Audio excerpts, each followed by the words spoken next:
Assalamualaikum warahmatullahi wabarakatuh. Nama saya Laila Ali Lutfiana. Saya dari 6A Program Studi Agama Islam STAI Sufyan Sauri Majenang. Di sini saya akan mempresentasikan proposal skripsi yang berjudul Profesionalisme Guru Pendidikan Agama Islam dalam Pembinaan Akhlak di SDX. Yang pertama adalah latar belakang masalah.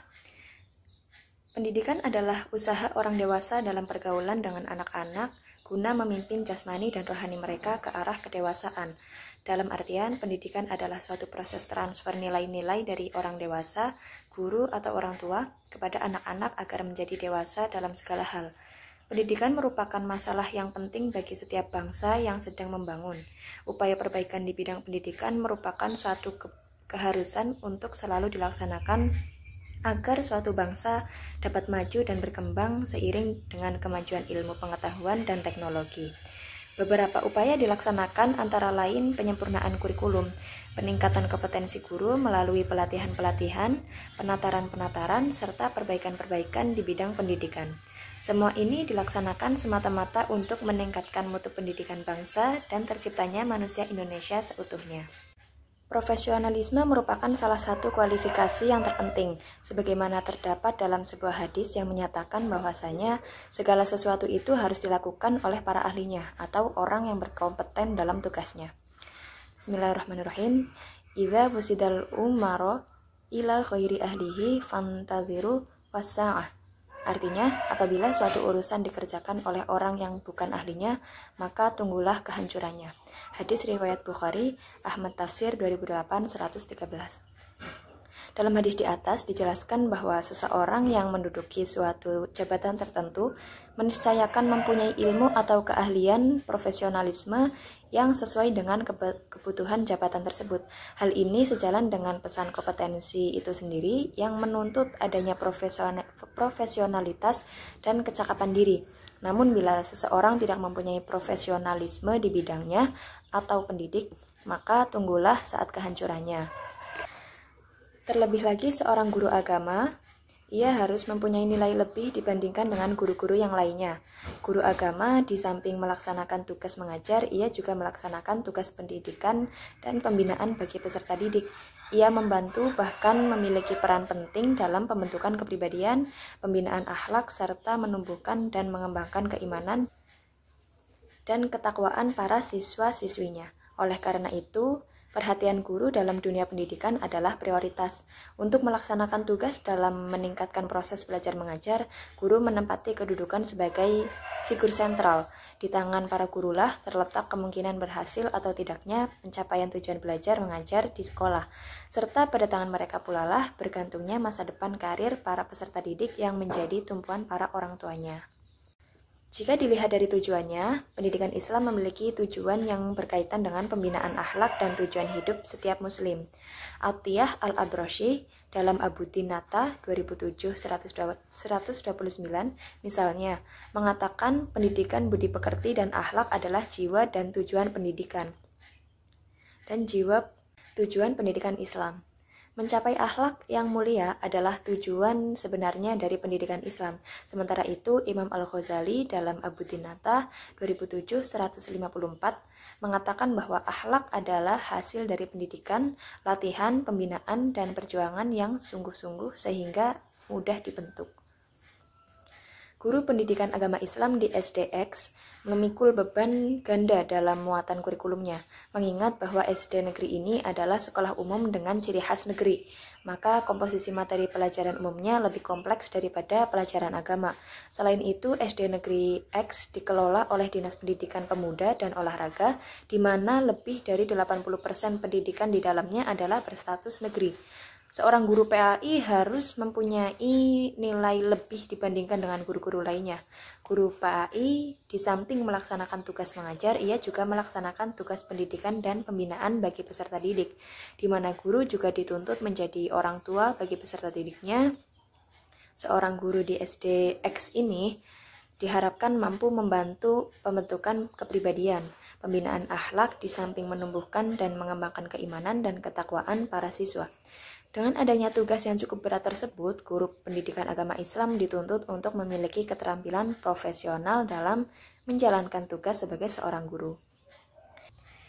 Bertitik tolak dari hal tersebut, penulis mencoba untuk mengadakan penelitian yang hasilnya akan dituangkan dalam skripsi yang berjudul Profesionalisme Guru Pendidikan Agama Islam dalam Pembinaan Akhlak Siswa SD Negeri X tahun pelajaran 2021-2022.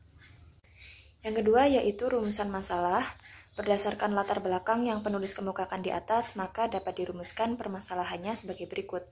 Bagaimana profesionalisme guru pendidikan agama Islam dalam pembinaan akhlak siswa SD Negeri X?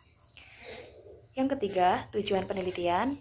Sesuai dengan rumusan masalah di atas, maka tujuan penelitian ini yaitu mendeskripsikan profesionalisme guru pendidikan agama Islam dalam pembinaan akhlak siswa di SD Negeri X. Manfaat penelitiannya, hasil penelitian ini diharapkan dapat berguna yaitu secara teoritis, dapat menambah hasanah keilmuan dan wawasan pengetahuan penulis tentang profesionalisme seorang guru. Yang kedua, secara praktis, sebagai masukan, sumbangan pemikiran dan sebagai bahan pertimbangan dalam pengembangan pendidikan untuk menentukan tercapainya tujuan pendidikan yang memuaskan, terutama di SD Negeri X. Poin selanjutnya yaitu kajian pustaka. Dalam melakukan penelitian ini, penulis mengambil beberapa tinjauan pustaka, di antaranya adalah yang pertama, Arum Kurnia, UMS 2004, dalam skripsinya yang berjudul Pembinaan Akhlak dalam Pendidikan Luar Sekolah bagi Mahasiswa UMS di Pesma Salsabila, Guru Gonilan, Kecamatan Kartasuro, yang mana di dalam skripsi ini disimpulkan bahwa sistem pembinaan akhlak dalam pendidikan luar sekolah merupakan pembaharuan perkembangan dari pembinaan yang memperlihatkan kegiatan dengan pendekatan sistem dan upaya untuk mengajarkan pengetahuan keagamaan kepada Mahasantriwati Pesma Salsabila. Tujuan pembinaan akhlak di Pesma Salsabila yaitu untuk membentuk kepribadian muslim yang lebih baik dengan sisi diniyah yang lebih dan mempersiapkan mental Mahasantriwati dalam menjalani kehidupan bermasyarakat dengan memberikan bekal dan pedoman hidup dalam membentuk pengetahuan keagamaan dan umum agar nantinya mampu menjalani kehidupan secara normal.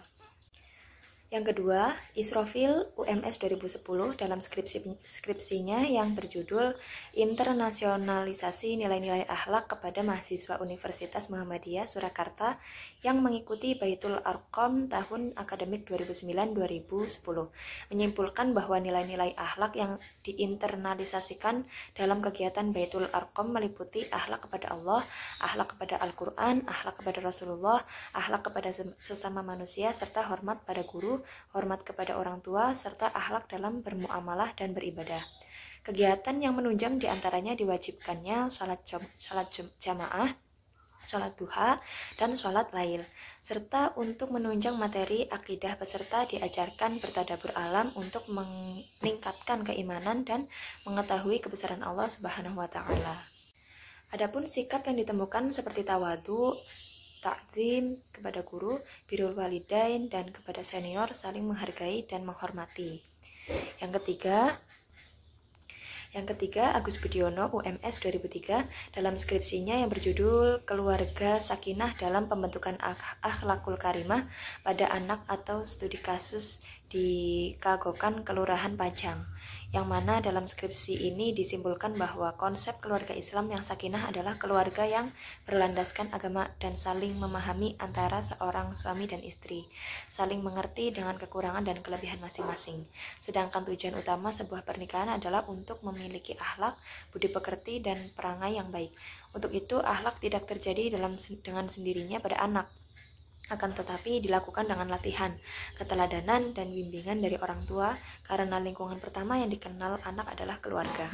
Selain itu, di dalam pertumbuhannya, anak harus diberikan pendidikan agama yang menjadi benteng untuk menghindarkan anak dari pengaruh yang buruk. Yang keenam yaitu metode penelitian.